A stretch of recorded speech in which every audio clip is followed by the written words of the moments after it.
Médaille d'or a gagné ce nageur pendant les derniers Jeux Olympiques. 4. Okay. Il a obtenu 4 médailles d'or. Cependant, quelques jours plus tard, il n'en avait plus que 3. Et est-ce que vous savez pourquoi ? En fait, alors qu'il célébrait sa victoire avec le public français, Léon Marchand a réalisé le rêve de Lucas, un jeune adolescent de 14 ans en rémission d'un cancer, en lui offrant l'une de ses médailles d'or. C'est beau. La valeur intrinsèque de la médaille d'or vaut 863 €. Imaginez que Lucas aille ensuite sur Internet et vende sa médaille d'or pour 863 €. Ce serait choquant, non ? Ah oui. Ouais. Je serais vendu plus cher. Alors, vous avez compris, la valeur de la médaille est évidemment sentimentale. Et j'imagine que Lucas, rien que rencontrer Léon Marchand, lui serrer la main, c'est déjà quelque chose d'inoubliable. Alors qu'il lui remette en personne autour du cou l'une de ses médailles, il devait être vraiment ému. Alors ce n'est probablement pas simplement la médaille qui est importante pour Lucas, mais l'intérêt que par ce cadeau lui a témoigné cette personne qui l'admire tant. Et nous maintenant, j'aimerais nous poser cette question. D'où vient notre médaille ? Qu'est-ce qui fait notre fierté ? Alors nous allons voir premièrement comment Dieu manifeste envers nous un amour persévérant et deuxièmement comment Dieu poursuit pour nous son plan glorieux de salut. Nous allons donc poursuivre la lecture du passage dans Matthieu 21, des versets 33 à 46. On va lire d'abord jusqu'au verset 41 et après on suivra la suite. Écoutez une autre parabole, dit Jésus. Il y avait un homme, maître de maison, qui planta une vigne. Il l'entoura d'une haie, il creusa un pressoir et bâtit une tour. Puis il la ferma à des vignerons et quitta le pays. Lorsque le temps de la récolte fut arrivé, il envoya ses serviteurs vers les vignerons pour recevoir le produit de sa vigne. Les vignerons, s'étant saisis de ses serviteurs, battirent l'un, tuèrent l'autre et lapidèrent le troisième. Il envoya encore d'autres serviteurs, en plus grand nombre que les premiers. Et les vignerons les traitèrent de la même manière. Enfin, il envoya vers eux son fils, en disant « Ils auront du respect pour mon fils. » Mais quand les vignerons virent le fils, ils dirent entre eux « Voici l'héritier, venez, tuons-le et emparons-nous de son héritage. » Et ils se saisirent de lui, le jetèrent hors de la vigne et le tuèrent. Maintenant, lorsque le maître de la vigne viendra, que fera-t-il à ces vignerons ? Ils lui répondirent « Il fera périr misérablement ces misérables, et il affermera la vigne à d'autres vignerons qui lui en donneront le produit au temps de la récolte. »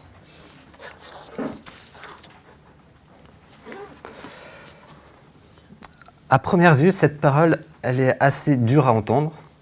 Elle parle d'injustice, de violence, de mort. Mais laissez-moi vous montrer en quoi elle parle aussi d'un amour extravagant. Cette parabole, en fait, elle met en scène un homme qui visiblement est riche.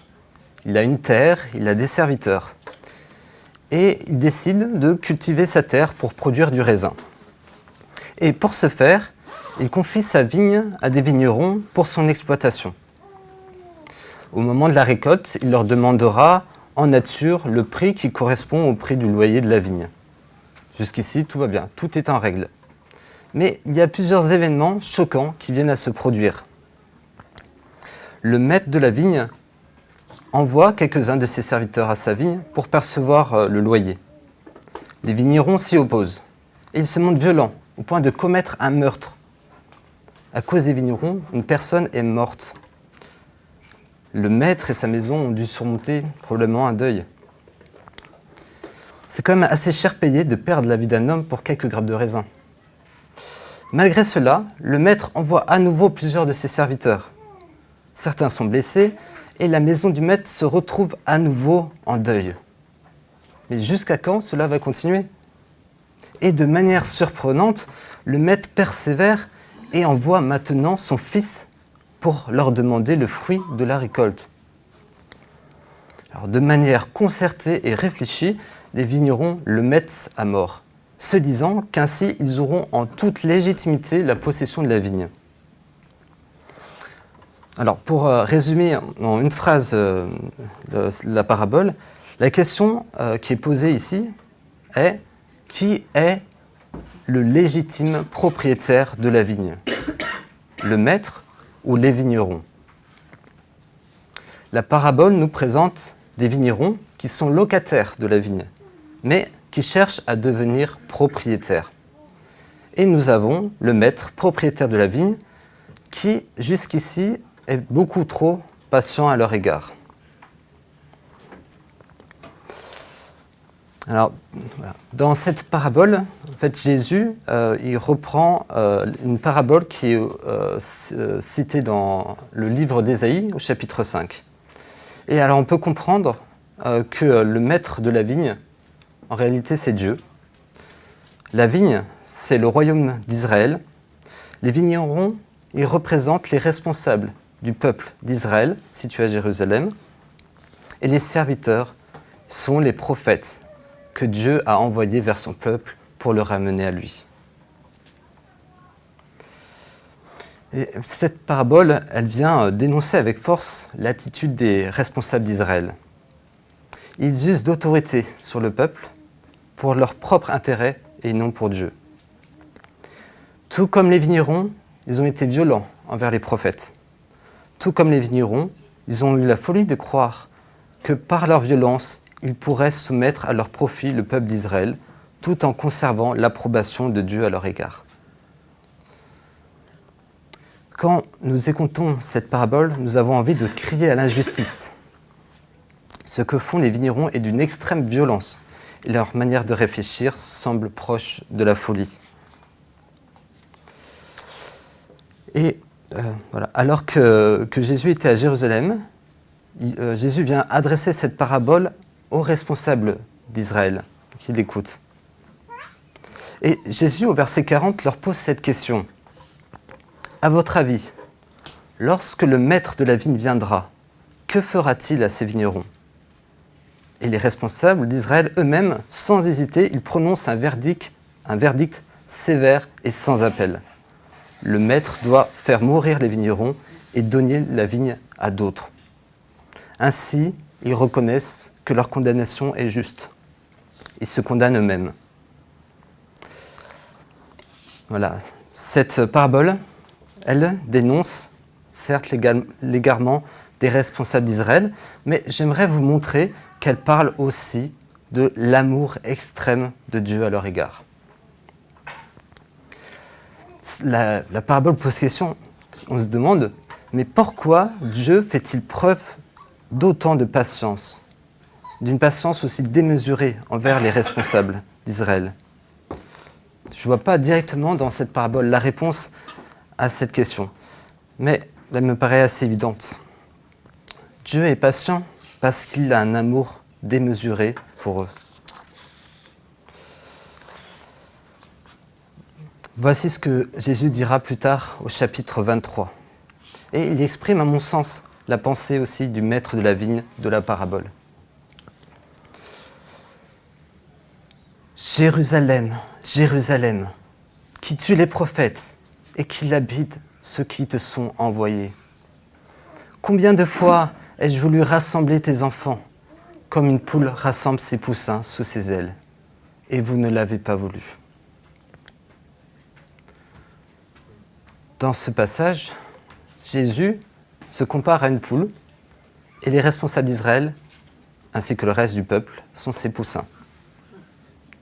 Jésus aimait profondément les responsables d'Israël. Il aimait ces vignerons qui souhaitaient sa mort.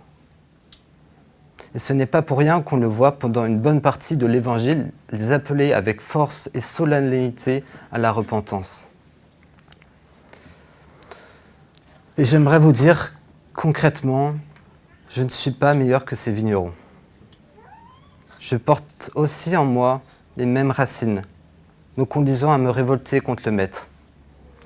Il n'est pas plus facile à Dieu de m'aimer que d'aimer les vignerons. Voici ce que dit Paul en décrivant l'amour de Dieu dans son épître aux Romains. À peine mourrait-on pour un juste. Quelqu'un, peut-être, mourrait-il pour un homme de bien. Mais Dieu prouve son amour envers nous en ce que, lorsque nous étions encore des pécheurs, Christ est mort pour nous.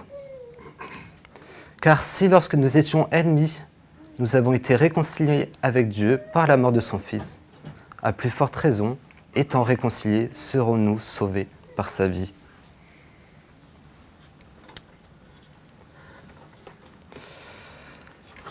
Il y a plusieurs années, j'ai lu l'évangile de Jean dans ma chambre.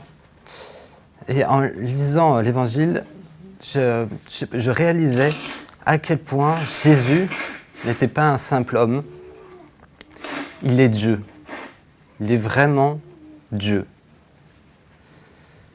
Et en lisant la vie de Jésus, je voyais Dieu qui discutait avec ses disciples, Dieu qui consolait et guérissait ceux qui souffraient, Dieu qui pleurait avec les personnes dans le deuil à la mort de Lazare, Dieu qui, saisi de compassion pour la foule, multiplie les pains et leur donne à manger, Dieu donnant sa vie sur la croix pour sauver ceux qui désirent se confier en lui. Et à la fin de la lecture de l'évangile de Jean, je me sentais déboussolé. C'est-à-dire, comment un Dieu si grand a pu manifester autant d'attention envers moi. Mais surtout, comment ai-je pu, jusqu'ici, faire aussi peu de cas de lui? Et j'en avais le souffle court. En fait, à la fin de la lecture, j'avais l'impression que Jésus se tenait avec moi dans la pièce. Et sa présence, elle est imposante, je dirais même assez, entre guillemets, écrasante. J'avais envie de me fondre dans le parquet. Je voulais me faire tout petit. Et je me sentais assez coupable de mon attitude. Et je répétais « Pardon, pardon Seigneur, pardon ». Et voilà,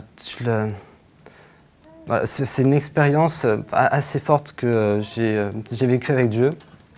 Mais je pense que Dieu parle parfois de manière forte. Et Dieu fait ce qu'il veut et dans sa grâce, c'est bien. Mais il aime aussi parler par les choses simples, par une brise légère.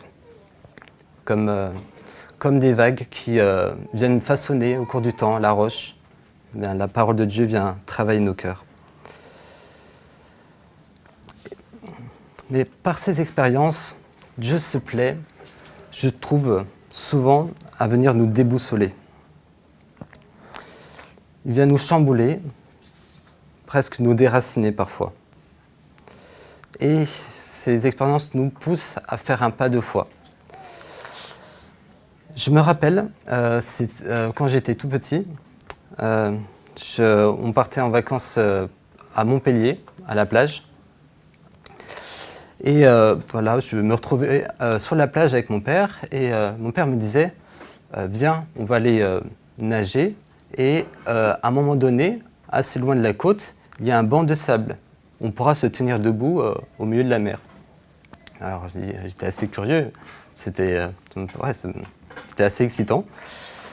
Donc voilà, je commence au départ on est à pied, je marche, j'avance. Et après, à un moment donné, il n'y a plus pied. Et donc là, il faut y aller. Donc j'ai nagé. Ça me paraît assez loin. C'est quelques minutes de natation, mais quand même, en étant petit. Mon père a pris un peu d'avance et je le voyais un peu plus loin se tenir effectivement debout au milieu de la mer. Donc je me dis, je continue à nager. Et là, je commence à chercher avec mes pieds le banc de sable. Je ne le trouve pas. Je continue. Je ne le trouve toujours pas. Je continue. Et à quelques mètres de mon père, enfin, voilà, j'avais pied. Et là, je ressentis un soulagement, parce que j'étais un peu fatigué, et beaucoup d'excitation d'être là, à avoir pied au milieu de nulle part. Je pense que c'est la même chose avec Dieu. Quand il nous fait avancer, il nous fait perdre pied. Mais ça fait mal d'être déraciné, ça cogne, mais il vaut mieux pour un temps être déraciné que rester bien enraciné dans une terre qui peut être un peu aride.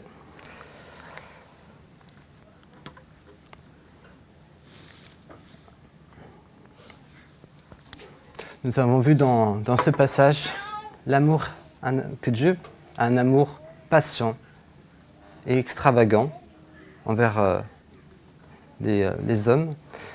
Et je vous invite à voir dans la suite de la parabole en quoi Dieu poursuit avec patience son projet de salut.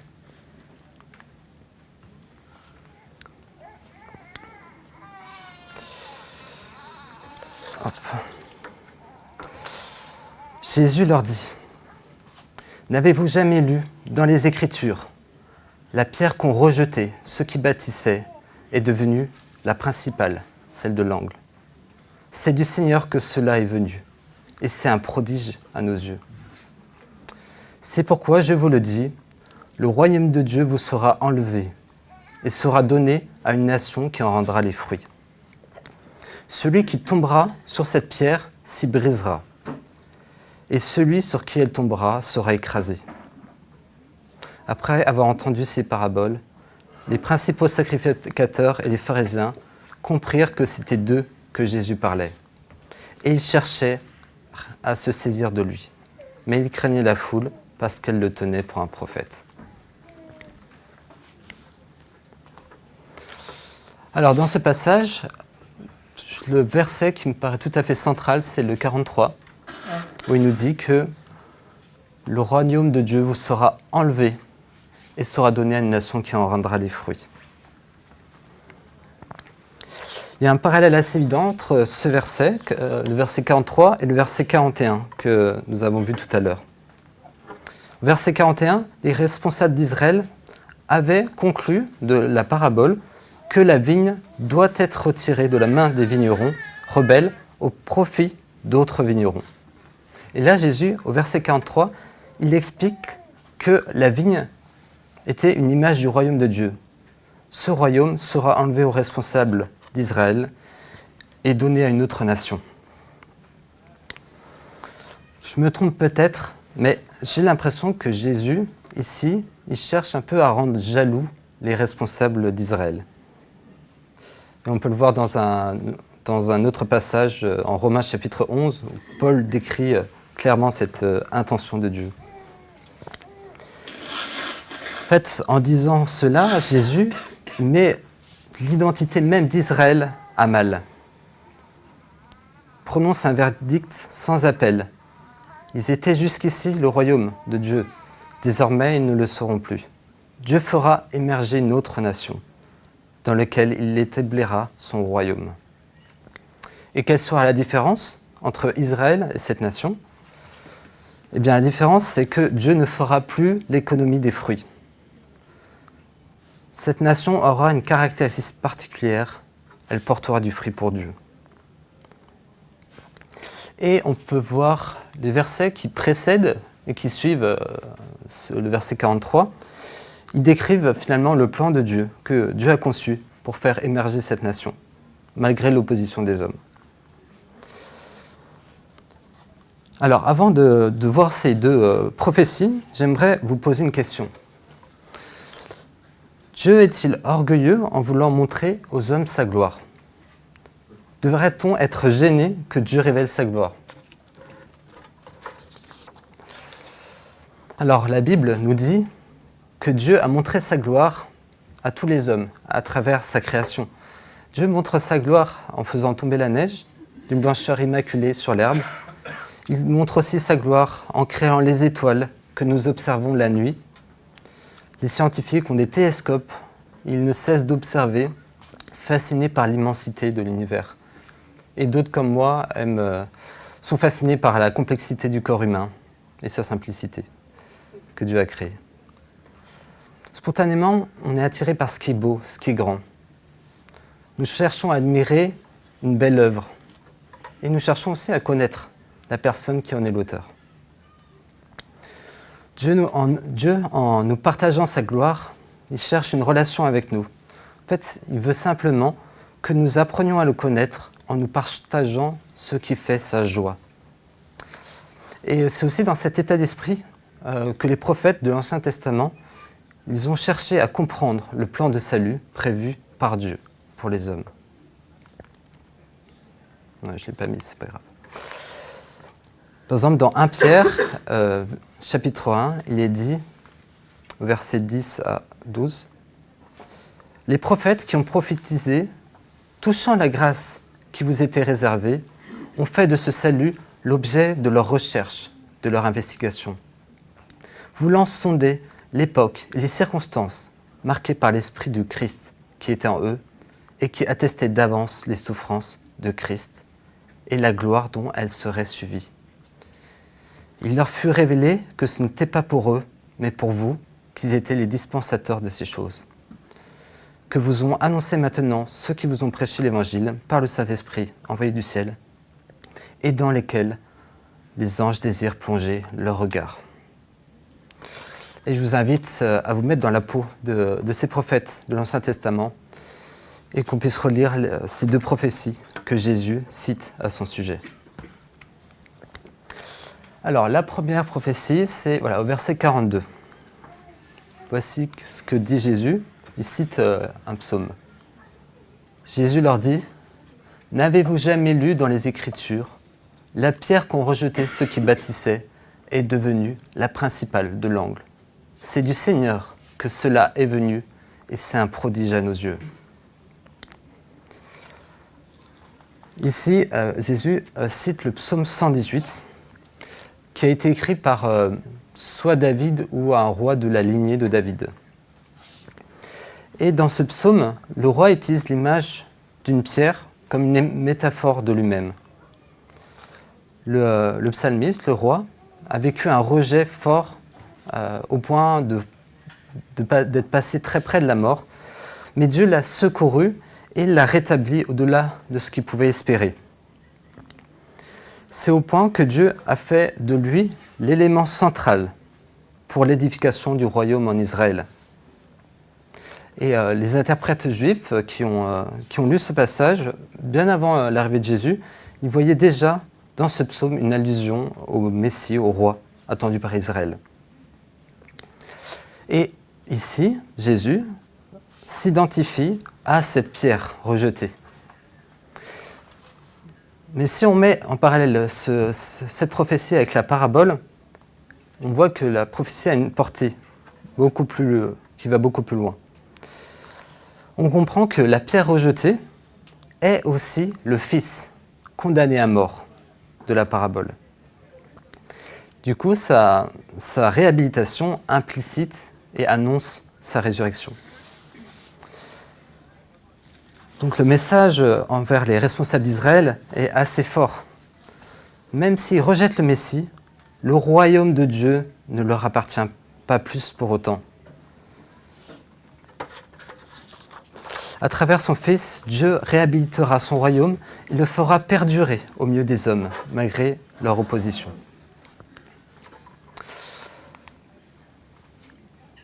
La deuxième prophétie, au verset 44, Jésus cite ici, non, il ne cite pas, il fait allusion à une prophétie qui est située dans le livre de Daniel. Celui qui tombera sur cette pierre s'y brisera, et celui sur qui elle tombera sera écrasé. Je ne vous ai pas affiché le texte de Daniel, mais je vais vous le lire. C'est Daniel au chapitre 2, versets 31-35. À ce moment-là, Nabuchodonosor est un roi à la tête d'un vaste empire, et Daniel va lui décrire et lui expliquer le rêve qu'il a fait. « Ô roi, tu regardais et tu voyais une grande statue. Cette statue était immense, d'une splendeur extraordinaire. Elle était debout devant toi et son aspect était terrible. La tête de cette statue était d'or pur. Sa poitrine et ses bras étaient d'argent, son ventre et ses cuisses étaient d'airain.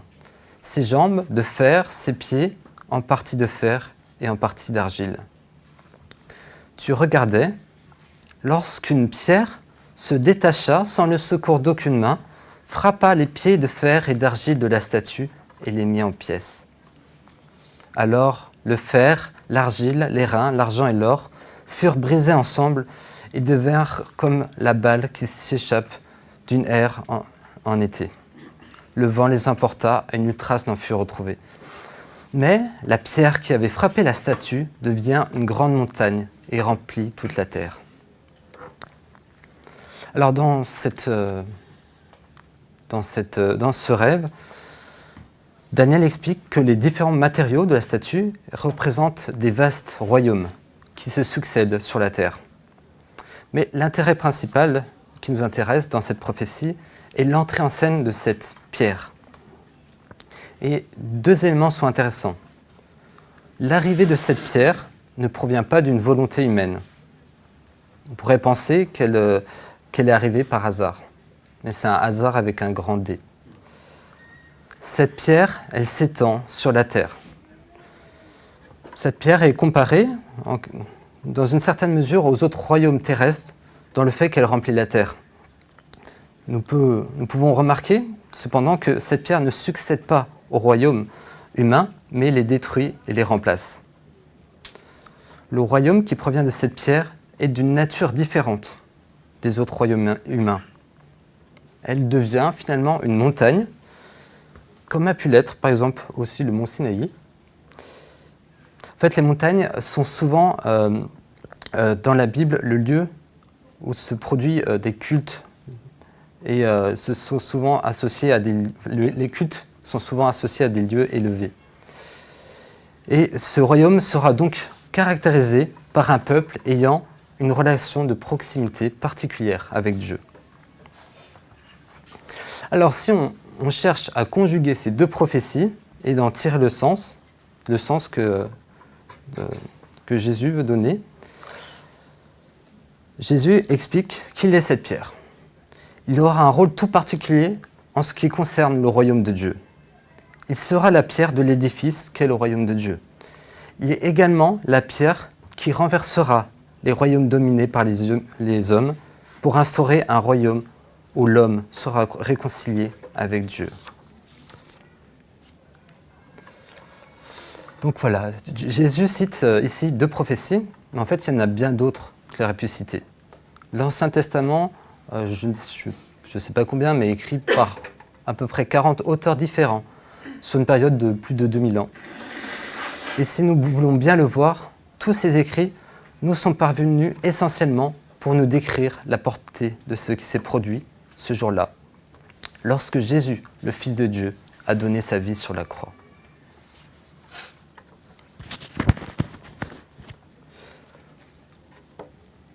Okay. Alors, le passage que nous avons lu aujourd'hui soulève deux questions. Qu'est-ce que le royaume de Dieu et qu'est-ce qu'il nous veut ? Je vais faire rapidement, mais le royaume de Dieu, qu'est-ce que c'est ? En fait, il commence à la Genèse, où Dieu crée le ciel et la terre. Il est le roi. Sa création, c'est son royaume. Et Dieu, à ce moment-là, mandate l'homme et la femme pour gouverner son royaume. Et il y a une harmonie entre Dieu, l'être humain et la création. Puis se produit la chute. Dieu demande à l'homme de cultiver le jardin d'Éden et d'en récolter les fruits. Cependant, ils ne toucheront pas aux fruits de l'arbre de la connaissance du bien et du mal. Celui-ci appartient à Dieu seul. Malheureusement, l'homme convoite ce fruit et le mange, entraînant par là l'inimitié entre lui, Dieu et sa création. Mais Dieu n'abandonne pas pour autant l'être humain et prévoit de renouer une relation avec lui. Et à ce moment, il y a une question difficile qui est posée. Comment des hommes pécheurs peuvent-ils survivre en présence d'un Dieu saint ? Dieu est un feu. Nous sommes du bois. Comment du bois peut-il rester intègre au milieu du feu ? Quelle solution pour le péché? Bien plus tard, Moïse monte au mont Sinaï à la rencontre de Dieu, et ensuite il communique au peuple d'Israël les instructions pour construire le tabernacle, d'après ce qu'il a vu sur le mont Sinaï.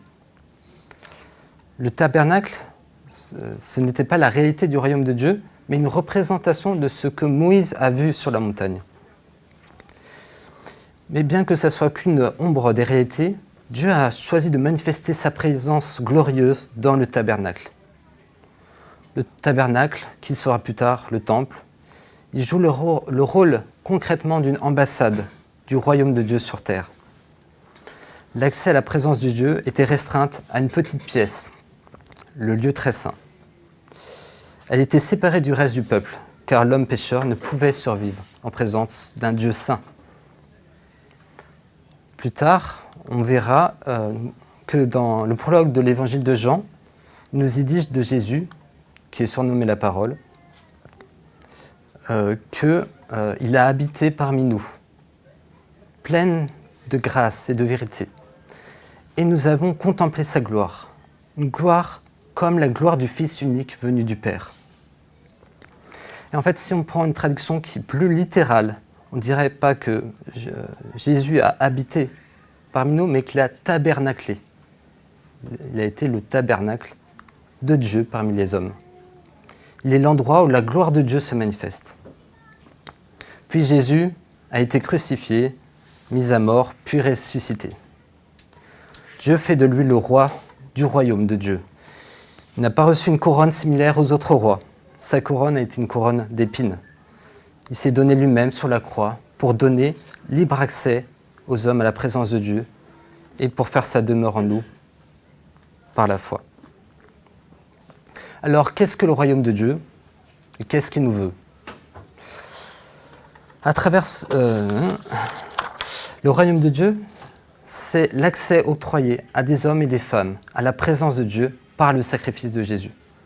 Ce qu'il nous veut, c'est que nous portions des fruits pour la gloire de Dieu. Lorsque nous recevons par la foi Jésus dans notre cœur, nous faisons partie du royaume de Dieu. Dieu se plaît à manifester en nous sa présence. À la suite du tabernacle dans l'Ancien Testament, nous sommes à notre tour une ambassade de Dieu parmi les hommes.